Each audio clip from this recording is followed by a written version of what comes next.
Another edition of XFeed. What's up? My name is Schiller. Hope you had a phenomenal weekend. We are going to get straight into things because you think the weekend is eventful, and then you wake up on a Monday and a token did a pre-sale, didn't do well, and then they locked all the liquidity funds into a wallet, and then everybody's talking about how the old guard is dead. Nobody's paying attention to any new technical innovations. We've renamed Web3 to the internet and bots into AI agents, and things are just getting better and better. Welcome aboard. Everything will be tokenized. Everything. Hyper tokenization. Agreed. Checkmark. The quicker you realize that, the quicker you will do well in life. All right, so Steam. I had a story out of today. So I was playing some games with people earlier, and somebody said, hey, I can't play right now because I have to deal with my Steam account. And if you're not familiar with Steam, basically this is, if you imagine like an Xbox or a PlayStation, but imagine instead of that physical device, you have basically just a digital account where you're able to buy different games, download them whenever you want, and you're good to go. So these, again, massive range. They have huge summer sales, and it's got almost every game you can possibly think on here. And again, it just helps people to save from having to buy discs and is just a mass marketplace for video games. If Steam gets into Web3, oh, baby. The reason this is important is because they said their specific problem, Fluff Bear, good morning, was that their account had been compromised, banned, suspended, something. And they were freaking out saying, my account is probably worth $10,000 worth of games. Now, we could argue about what games they have and actually if it's worth that. Obviously, it's like a car where you buy it off the lot. How valuable is it really? And some games, when they're new, obviously have a higher price, and then it goes down over time. Either way, I'm sitting here thinking, man, that's kind of the perfect story or the rationale to my flat tire reference I keep going over of you don't realize you need it until it affects you. And that is the perfect thing that would affect somebody negatively because they don't actually own that account. Well, I guess they do, but Steam accounts, I don't think they're transferable. It's like the video games. A lot of things are against terms of service. Curious if you guys have any hot takes on that, but there's your Steam story of the day. Jack, GK, unfortunate story. Damn, just got scammed for the first time, lost my wizard. Completely my own fault, got me impersonating someone I trusted on Discord whilst I was heading out in a concert in a rush. Nobody else today, please use tools to trade, not middlemen. So I think the wording on that's kind of weird, but I think they're saying that somebody was compromised, they were supposed to do a trade, assets were moved, and ended up being a compromised account. So yes, that's why trusted tools are so great within the space, and there's a lot of people that have tested them out, so yeah, just try to do your due diligence. In quotes, this is the best thing that ever happened to Studio Ghibli. If you understand that, then you understand what world we are about to live in. So this might be a controversial take, because when you go on the timeline, everybody's absolutely losing it. I had no idea who the hell that Studio Ghibli thing was until it went mega viral. And yes, the studio should get compromised. Sorry, compromised, Jesus Christ. I guess that's the right term. For their efforts, right? Compensated, not compromised. That's two very different wordings. But that's not in place yet. There's things working to make sure people that own IP are able to make profit off of it. And sure, we can have ethical talks here and there, but at the same time, it's wow, things move fast. Move fast. And it's exciting when you're a part of it. And you know how much people try to go viral for certain things? And there's a whole generation that would never know what that Studio Ghibli thing is, but now they do. And for better or worse, right now, I think that's great, and everybody will pay attention to what they're doing moving forward. Because they love it. They realize they love something they didn't realize before. Good Vibes Club, introducing badges. New way to collect, flex, and celebrate your journey in the Good Vibes universe. So what are badges? And the reason we're bringing this up is because we got to watch what everybody is doing in the space. Everybody's trying to do something to bring attention to their collection. And as badges it for abstract, that's one of the things we're doing, and so is Good Vibes Club. Badges are digital milestones that tell you the story of your journey through Vibetown. Most badges are unlocked by the traits of the Vibies you own. For example, owning a gold body Vibie gets you the Golden Fever badge. Others come from special achievements like collecting 10 plus badges. No quest, no grinding, no points, just good vibes, cool badges, and a way to flex your collector identity. Okay, so I guess you just like get a badge, have it in your wallet. There's not necessarily anything extra you need to do for that, except for hold. But it shows another way that you're a big holder. Yo, Crypto Doozy, what's going on? True. We're approaching 9:30 here. It's crazy. The mutants are now available within the 3D characters, as previously the Bored Apes were. Now we've got them joining in. A lot of things around Bored Apes lately, and the price is going up. Well, ETH is going down. It's very interesting to watch the market. Some crypto exchanges are listing shittier and shittier coins. They'll tell you to focus on fundamentals and long-term investing one day, and then list the most useless garbage no one has ever heard of the next. Great tweet. Absolutely phenomenal tweet. But it's true. And we're going to have some other things in here to highlight the fact of, yeah, people try to create some kind of narrative of like, yeah, we're good people, good vibes, etc., etc. That usually ends up not always being the case. Jazz Chisholm playing in full One Piece gear. We've talked about how the MLB is really going heavy on a whole bunch of other brands. Now, this is like an anime. You can see the one character on there, different names. How much do you think the Yankees are getting paid for that? How much do you think Chisholm's getting paid for that? Is that an MLB mandated thing or offered optional? Saying, hey, they have a specific deal with the MLB, so if anybody, similar to how they have like cancer awareness nights, they're like, hey, you know, for these games, you're supposed to be wearing these extra colored merchandise for us to be able to sell, put the auctions. Now it's branching off just beyond goodwill to brands themselves. Gaming will never be the same. Parallel Colony, they delayed their TGE a little bit. So we'll wait to see what happens on that front, but AI as playable agents, not just NPCs. How Parallel's upcoming title Colony will transform the gamer industry. So instead of you being a character, you play as an overseer. And the companions are continuously learning.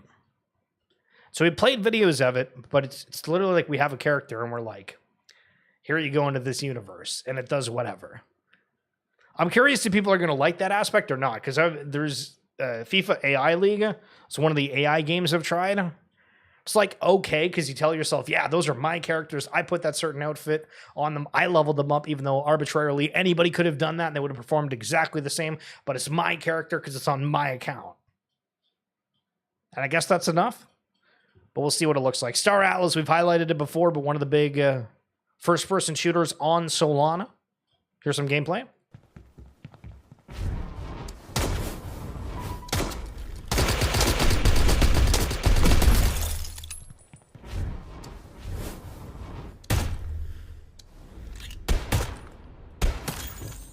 I mean, it almost looks like a movie at certain parts of it. Which is kind of funny. Of how good quality it is. Now, apart from the shots, because some of these shots are a bit...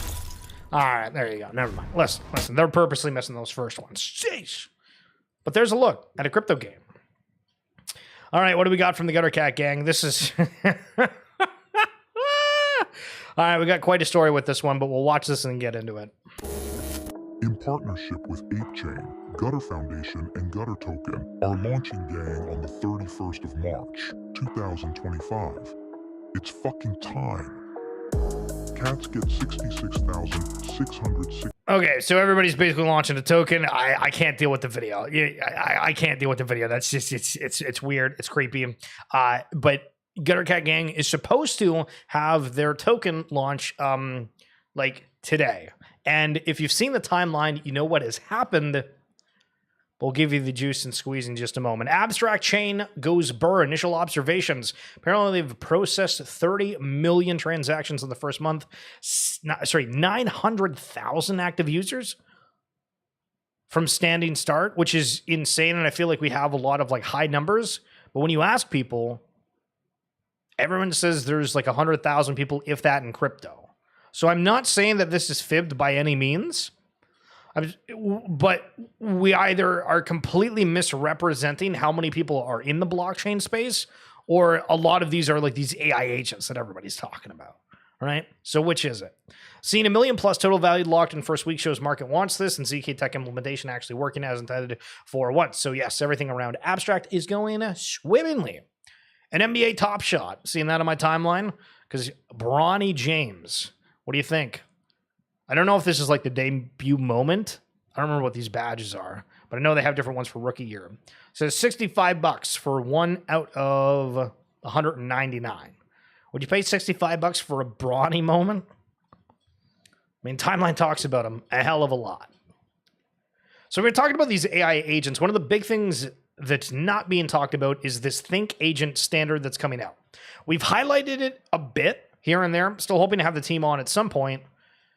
But with the conversations around ChatGPT, it being centralized, and a lot of other ones, right? Grok, as an example. What happens if there's a whole bunch of people that get together to try to form a new standard for AI that everyone is able to be a part of that isn't necessarily in a centralized manner? Independent AI Institute is a groundbreaking initiative that brings together leading projects, protocols, and contributors in the decentralized AI space. So, Think merged, Studio 6079 merged with Altered State Machine from Futureverse to create this new Think. So there's going to be a new token for Asto that you can burn the Asto for this. And this is all a part of a standard. And these are some of the components. You might be familiar with Jen, the AI music generator we brought up. Root Network, you got Nevermind, Morpheus, Marlin, Lumone, Silo in there, the Render Network. Not terrible. But all these people are building on this network. And so a lot of questions about what happens for adoption. Well, hot damn, if you're able to create this standard that everybody's working on, I think it's going to be pretty big. And that's one of the components where I've not really been sure, when you've seen on the timeline everybody talking about AI, how you can necessarily be a part of that, apart from, getting the NVIDIA, whatever we think is going to be important, apart from crypto tokens that are AI related. You can see a lot of people that are super negative about different ones. But knowing the amount of AI agents that are coming in, just fundamentally understanding how important AI is going to be with the blockchain space, it's like, this stuff's cool. It might not be for various reasons and perspectives right now, because everybody's just viewing price, even though the world is, holy smokes, don't look at the market every day. But if things get calm, cool, collected, or this AI emergent trends, the metaverse starts trending again, anything to do with online, should be fun. So the Forgotten Rooneyverse, they've been out for a little bit, one of the MMORPGs in crypto, and they're just highlighting some of the character sales. And back to the Steam reference, I mean, a Ronin is 69 cents right now, and you can see somebody paid 2 Ronin for one Ronin, so 69 cents, just over $1 on another asset within games. I mean, people do it with like fake virtual currency. Why not do it with some real ones? The Founders DAO. This is holy smoke. So the Founders DAO is out of Pixel Vault, and there was a proposal that was made before about having a huge amount of their GG token available to people that hold this Founders DAO NFT. Part of this proposal was like spending 100 ETH on a party in Vegas, of like going to shooting range, going to casinos, going to dinner, all this, and it passed. So when we talk about DAOs having a hell of an experience and a hell of a story in Web3, $100,000 going to partying. Crazy. And almost $100,000 being bought for one of the rarest, if not the rarest doodle that exists. Pranksy previously owned this one, and there was a lot of discussion around it. Which we'll get into in a second. I might have missed some of the tweets, but TLDR, it's spicy. But I think I got the tweets. I was just thinking about it. Okay, so Parallel Colony. Remember the AI we just talked about a second ago? The number one rarity, similar to the doodles that just sold, but this one for the Parallel Avatar is $53,000. So again, I know we do this a lot. Do you want this avatar, or do you want $53,000 American? That is the question for you. So the gang video. The NFT project Guttercat Gang did a community sale for their gang token launch, which concluded yesterday. And they raised, no joke, 3.66 ETH, $6.8 thousand. Their goal was to sell 12% of the supply at 0.0089 USD, meaning target of the raise was just over $1 million at a 9 million USD market cap. Which, I mean, if you look at the space right now, there's stuff that's even below this that has like working products and things that could be explosive. and they're like a quarter of 9 mil. And what do we do with the gang token? These are the problems right now. Because the meme coins are one thing, but when we have NFT projects that are saying, hey, we're doing a token, are we just classifying it and saying, oh, this is going to be for a meme? Are people happy with buying a meme in the same association? I still fundamentally believe that there's two different people within the space. There's people that'll touch memes and then people that'll won't. And so if you just say that you're a meme coin, you immediately knock off 50% of the people that would buy that. So when I look at this gang thing, and I understand that I don't own anything, but I don't know what we're trying to bring forward. Like what, and I'm obviously missing context, right? Of going for 9 million, but are we just like picking an arbitrary number? Why aren't we going like very small and then hoping that it goes bigger than that? I know the team spent, I think, a couple $100,000 to acquire Guttercat Gang in the first place. Yo, Adjum, what's going on, you beauty? Why would someone want to own Gang? Impressive managed to raise almost 4 ETH. Yeah. These are the things, right? Like, I don't have an issue with people having tokens. It's just, what's the follow-up? What's everything else? The doodle that served as the profile for former Doodle CEO Julian Hulgin is now listed for 6 ETH or $10,000. So kind of interesting that the former CEO doesn't want to hold this arguable huge piece, or thinking maybe I'll sweep the floor with it. But if they know all the ins and outs, is this a sign that, ooh, they don't like what's to come, or they don't expect it to be worthwhile down the line? See, these are the things. Whenever there's a notable person that sells something big out of a collection, curious whether people valued for the providence owning the former CEO's digital identity could be a flex. And yeah, we saw somebody, I think it was Pontius, that ended up purchasing that a little bit earlier. And so this is the reaction to the doodle sale of like the number one piece or whatever. And Pranksy was a person who bought it before, and they spent like, I think like 100 ETH or something ridiculous on it. So farewell, sweet JPEG. I'd love to say I've enjoyed every day spent together, but it's been pretty dire since that day. Looking forward to a new chapter, not involving speculation, gambling, and AI. So we talk about speculation a lot. Speculation is sort of dead. I agree with that.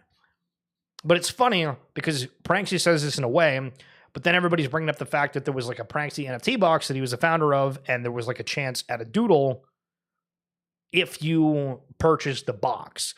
And this is one of like the oldest tricks in the book if you have money, because you can just attach an asset that has value to something that arguably doesn't have any. And that's not saying that Pranksy's NFT boxes weren't, because there was a whole bunch of different artists and there was cool components to it, but it does give that extra validity. Well, people will say, oh, well, it's going to be worth it for this or that. And that's exactly what we're seeing out of G Money.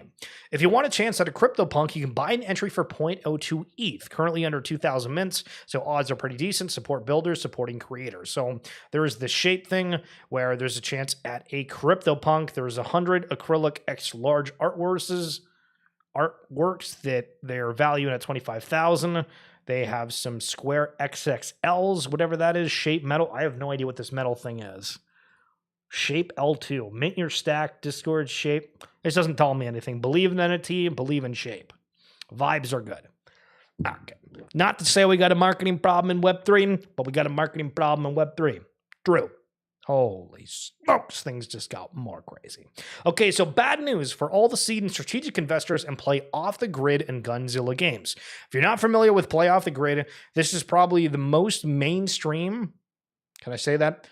I think the most mainstream game right now that's Web3 based. They had big streamers before. Gunzilla Games is just like the studio behind it. There was supposed to be 5% unlock for the 40 mil seed and 2% for the 60 mil strategic.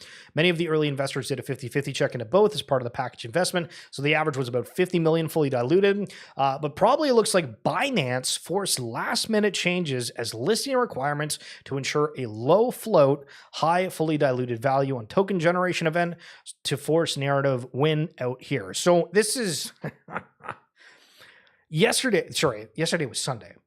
On Friday, I talked about how we continually see tokens come out at like insane valuations and it just doesn't hold, right? Pengu came out, I think it was touching like 700 to a bill. And it's come down a lot from there. Anime, I don't know if it got as high, but anime is kind of down only. And there's a lot of tokens that have come out and they've just not had the token syncs. We can blame market dynamics. We can do all these sort of things. Maybe it's just too much of a float. So The speculation is that Binance was like, hold the horses there, bucko. And it's pissed off a lot of people, the investors, the VCs. This is just my guess here, but we all know the exchanges with power can force these kind of tokenomic changes. Investors who already have waited almost 5 years, so they waited 5 years for this moment, were given the following email informing them of a vesting change with the option for a refund. So imagine you put a bunch of your money in here. Here we go. We sincerely appreciate your continued support and trust. Following our roadmap, we launched the Guns testnet over a year ago. Over the past year, by providing services to real gamers, we have gathered extensive data and insights crucial for ensuring the sustainable growth of the Guns ecosystem. After careful analysis and according to our SAFT, we have decided to implement adjustments to our tokenomics. These changes are designed to foster a robust and healthy foundation for the ongoing growth and success of the Guns ecosystem. In light of these updates, we would like to offer you an option to request a refund of your purchase consideration. If you wish to proceed with a refund request, please confirm your intention by replying to this email. If you accept the changes in tokenomics related to your staff, no other actions are required. Thank you once again for your trust and partnership. Web3 is supposed to be this thing that's like immutable, unchangeable, yada yada. That is never the case. That is never the case. So we talk about these decentralized and centralized aspects of it. How do you even feel? So TLDR is basically FU investors. We will change the tokenomics right before token generating event. Let me hold your capital for 5 years. You supportive investors, then completely change the vesting so as there's a 12-month cliff with no unlock. Accept this or take the no interest refund and F off. Jeez. Chrono Forge coming out next month on Epic Games and eventually on Switch too. Hell yeah. Hell yeah. But these are the things, right? What is the aspect of what's going on negatively here with the Gunzilla component affect Chrono Forge and its raises? As like an example, we can use anyone for this. But anytime there's something that bad happens or perceived bad, I don't know. I feel like there's always like a ripple effect that we don't like realize in the moment, but then it's like, oh, okay. Investors wrecked here with no money back on TGE also means the circulating supply is even more controlled and the market cap is not at all real. That's tough. But maybe the game can keep this fully diluted value for 12 months plus. Pretty bad treatment for the investors, in my opinion. Only winners here on TGE are the exchanges and market makers. That's tough. But the real winners of tonight is you, because you get to see the 3D variation of the Keck W guy as a cool cat. Shout out Rodney Mullins. Have you met my man, Rodney Mullins? Phenomenal. Got a burrow warming gift. It's funny. If you know, you know. Greater than 70% of the world's biggest gaming companies have already invested in Web3. Ubisoft, Sony, Pokemon, Konami, Epic Games, Sega. Many of these projects are nearly finished. When they launch, there are literally billions of existing fans who will follow the IP on-chain. And it's not talked about enough. Like when you have people that are really obsessed over certain things, they won't care. Maybe you can't say like, oh yeah, this is an NFT. You gotta not say that. But beyond that, there's gonna be a lot of action on these different networks. Some bad news as well. Ethereum NFT marketplace X2Y2 will cease trading operations at the end of April. They're pivoting to focus on AI and crypto integration. So you saw Paraspace, which used to do ape staking and some other components. Well, they're now called like Nirvana and going after being like an L2 instead of just an application. X2Y2 trying to find the product market fit. X2Y2 came out at a horrible time too, like LooksRare, Blur, OpenSea. I'm probably missing a whole bunch of others, but it was way too overcrowded on the ETH NFT marketplace. And their letter briefly says, to our incredible X2Y2 community, 3 years ago on February 6, 2022, we launched the beta of X2Y2 with all of you by our side. What a ride it's been. And there's your letter. So, Gang gets almost 4 ETH on the pre-sale. And then they go for doing the actual token, and then they have to delay it because of a liquidity issue. But apparently they accidentally locked the liquidity tokens in the vesting contract. This space is ridiculous. The stupidest things happen every single day. and we get to be at the forefront of all of it. How freaking phenomenal is that? But that's going to be it for this edition of XFeed. Again, if you've enjoyed this, would love for you guys to go check out all of the other streams. Again, we do try to go live every single weekday. We've been trying to do them a little bit later. I feel like it's a bit easier for people to be able to make those ones. If you happen to watch the VOD, appreciate the hell out of you. Crypto Doozy, Ajum, Fluff Bear, appreciate you guys coming through. And if you're wanting to have more content beyond just live streams, I do the RWA segments podcast. Then if you check in the YouTube description down below or in my bio on X, you can see that we got a new episode coming out tomorrow. Thanks so much for coming through. Ajum with the 1 bit. What an absolute lad. Appreciate you. Peace.